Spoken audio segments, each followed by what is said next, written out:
안녕하세요. 매일매일 습관처럼 매일 행정법 정인영입니다. 자, 오늘 날씨가 어제에 이어서 저녁 때부터 조금씩 추워지는 게 아니라 추위가 풀렸어요.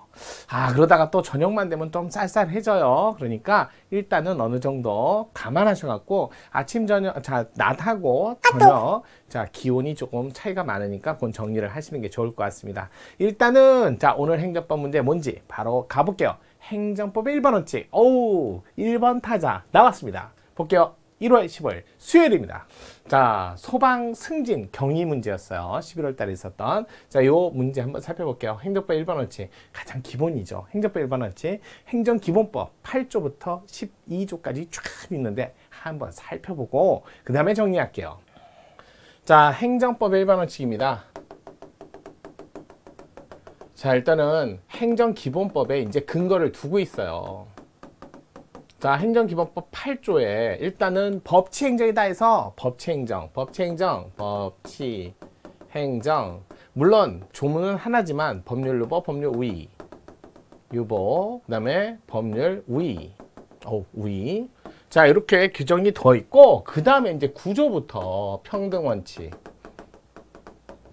그 다음에 10조 비례원칙, 그 다음에 11조 신의성실 권리남용, 권한남용이라고도 하고 권리남용 금지 원칙, 그 다음에 12조 신뢰보호 원칙, 마지막 13조가 요게 부당결부 금지 원칙. 요렇게 모두 행정기본법에 법적 근거 들고 있는데 솔직히 말해서 이게 여기에 명시적 근거가 있으니까 인정하고 없으면 인정 안 한다 그런 논리는 아니에요. 명시적 규정이 있어도 명시적 규정이 마련되어 있지 않아도 당연히 헌법의 근거에서 나오는 원칙이기 때문에 헌법상 법률상 원칙이다. 그것도 행정법에서 쓰는 원칙이에요. 행정법. 특히 신의성실 권리남용은 이 법 저 법 어느 생에나 쓰는 다 써요. 여러분 계약을 맺으면 당연히 신의성실하고 권한남용, 권리남용 이거 하면 안 되죠. 그 다음에 갑질이라고 생각하시면 돼요. 갑질하면 안 되죠. 사법상 계약을 맺던 국가 공권력 행사를 하던. 그 대신 신의성실 권리남용, 특히 신의성실된 권리남용이든 먼저 구속이 계약을 맺던 법이 있던 이게 있어야 돼요. 이걸 있는 걸 전제로 성실하게 하세요. 남용하지 마세요. 이렇게 나와야 돼요. 그래서 신의성실 원칙이나 권리남용은 우선 그게 권리라는 내용이 계약을 맺던 법률관계를 맺던 뭔가 권리가 있는 걸 전제로 그런 구체적인 또는 특정된 권리가 있는 걸 전제로 뭐한다? 성실하게 좀 하세요. 이렇게 얘기를 하는 거예요. 그러니까 이게 없으면 성실하게 하세요라는 요 원칙이 나오지 않아요. 그러니까 원래 신의성실 원칙은 내용이 아니라 그 내용을 성실하게 이행하라는 수단, 행사, 방법에 관한 원칙이죠. 관한 원칙이기 때문에 이 대상이 공법상이든 사법상이든 그런 건 가리지 않아요. 성실하게 하세요. 뭔가 대상이 있어야 돼요. 그게 좀 특징 있는 원칙이에요. 그래서 공법상, 사법상 모든 영역에서 쓰는 법의 일반 원칙인데 드디어 행정법에도 들어왔다. 나머지 원래 평등원칙, 합리적 이유 있는 상대적 평등을 얘기하고 평등을 얘기하기 때문에 합리적 사유가 있는 차별을 허용합니다. 이러기 때문에 항상 얘기를 해요. 합리적 사유가 있는. 그러면 합리적 사유가 없으면 같은 건 같게, 다른 건 다르게 차별하면 안 되죠. 그렇게 얘기하는 거예요. 그래서 합리적 사유가 없으면 차별은 금지합니다. 이렇게 얘기하는 거죠. 반대로 얘기했으니까 합리적 사유 없이는 차별하지 마라. 그러면 보세요. 저 법안 선례가 계속 해왔어요. 여기서는 국가 작용에 관한 평등을 얘기하는 거예요. 국가 작용에 관해서 평등을 얘기하는 거예요. 그러니까 뭐라 그래? 어제까지 계속 뭔가 국가 적용이 계속 저 법안 선례가 있어 왔어. 선례가 있어 왔어. 근데 오늘 와서는 다른 얘기를 하는 거야. 다른. 그럼 왜? 분명히 차별하지 말라고 돼 있잖아. 그러면 저 법안 선례에 반해서 다른 일을 했을 때 합리적 사유가 있으면 돼요. 근데 합리적 사유가 없으면 안 돼요. 그래서 무조건 저 법안 선례가 있으니까 선례대로 해라 라는 원칙이 아니라 무조건 원칙이 아니라 절대적 원칙이 아니라 합리적 사유가 있으면 선례대로 안 해도 되는데 합리적 사유를 못 찾겠다겠거리 그러면 선례대로 하세요. 대신 그 선례는 적법해야 됩니다. 이 원칙이요. 국가 작용에 평등을 요구하는 거예요. 그 다음에 비례원칙. 국가 작용이 심하게 하지 마라. 국가 작용 수단이 아유 침입적 처분을 하면서 그 작용 수단을 목적 달성하는데 너무 넘어서게 하지 마라. 실질로 비례원칙이라고도 하고 또는 과잉금지원칙이라는 말 썼습니다. 비례원칙은요 심하게 하지 마라 이런 뜻이에요. 적필상이라고 하죠. 그래서 1호 적, 2호 필, 그 다음에 3호 상, 적합성, 필요성, 상당성을 결국 균형, 공익과 사익의 비교교랑. 그래서 요게 진짜 비례원칙의 핵심이다 해서 협의의 비례원칙이라고도 하죠. 어느 한 단계를 망가뜨려도 비례원칙이 반합니다. 신뢰원칙, 선, 신, 처, 인, 반, 비, 제3자 이렇게 외워야지. 그래서 선행행위,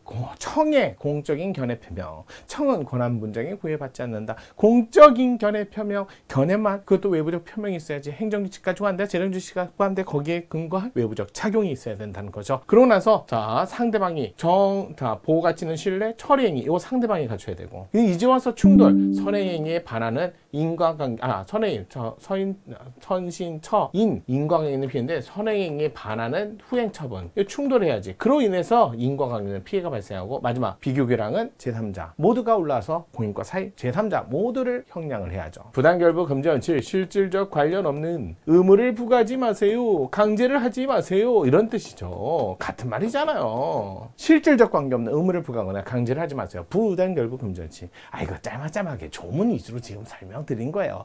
여기 나중에 나오죠. 오늘 문제도 있지만 자 기책사유 잊지 말아야 돼요. 자 보호가치 있는 신뢰요. 그런데 기책사유 상대방 입장에서 국민 입장에서 근데 국민이 전문 건축사를 썼을 때는 건축사, 위민, 자 수임인 모두를 기준으로 기책사유 의무를 따진다 이런 것들 있잖아요. 선행행위든 신뢰 보호가치 있는 신뢰든 적극 소극 명시 묵시적 의사표시가 의사표시로 인정되려면 특별한 사정 뭐 이런 거 판례 무지하게 많죠. 정리 잘해야지. 자 볼게요. 행정법 일반 원칙에 대한 설명을 옳지 않은 거. 행정의 자기 구성 이게 평등 원칙에서 도출되는. 그래서 자 10조 9조 1항 2항. 그래서 자기 구속은 평등 원칙에서 도출되기 때문에 적법한 선례 반드시 있어야 돼. 근데 적법한 선례만 있으면 평등 원칙인데 뭐 있어야 돼? 요 앞에 재량준칙, 행정규칙, 적법한 선례. 그러면 재량준칙을 행정규칙을 자 적법한 선례 때문에 자 관행이죠. 오랜 관행 때문에 결국 뭐예요? 구속력 있는 법규성 있는 준법규로 볼 수 있다. 사법심사 대상이 아닌 행정규칙을 사법심사 대상으로 이끌어낼 수 있다. 이런 얘기를 하는 거죠. 따라서 재량준칙만으로는 안 되고요. 반드시 적법한 선례가 있으셔야 돼. 오랜 관행이 있어야 돼. 그래서 이것만 갖고는 안 된다. 맞죠? 신뢰보완칙은 기책사유 의무, 상대방과 그로부터 신청행위를 위임받은 수임인, 위임인 모두를 기준으로 판단하다 너무 많이 나왔던 판례. 3번 행정기본법의 권한남용, 권리남용. 자 행정주체가 행정작용함에 있어 상대방에게 실질적 관련 없는 의무나 강제를 하지 마세요. 이거 부당결부 금지원칙이잖아요. 13조. 이렇게 나와야죠. 잘못 적었네. 3번이 틀린 지문.